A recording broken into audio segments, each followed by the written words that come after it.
Hi friends, ఎలా ఉన్నారు? నేనైతే చాలా బాగున్నాను. ఈరోజు నేను మా ఇంట్లో స్పెషల్గా రోజ్ మిల్క్ తయారు చేశాను. చాలా అంటే చాలా బాగా వచ్చింది.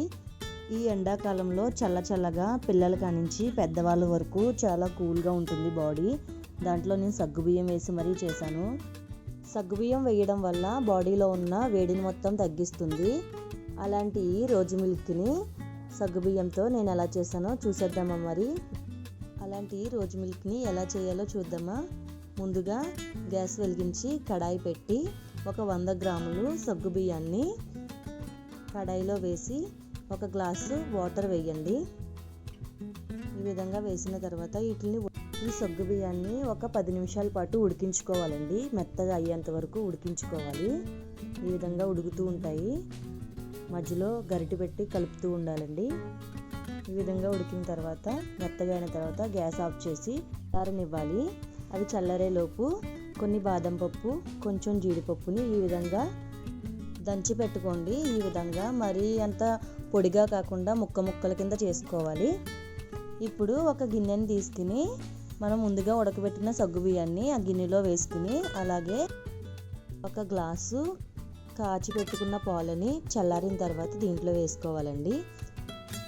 బయట మార్కెట్లో దొరుకుతుందండి రోజ్ మిల్క్ ఫ్లేవర్. ఇది సిరప్లా ఉంటుంది. ఇది ఒక చిన్న గ్లాసుడు ఒక 100 ml ఈ మిల్క్ అండ్ సగ్గుబియ్యంలో వేసుకుని ఒక 5-6 ఐస్ ముక్కలను దీంట్లో వేసుకోండి. ఈ విధంగా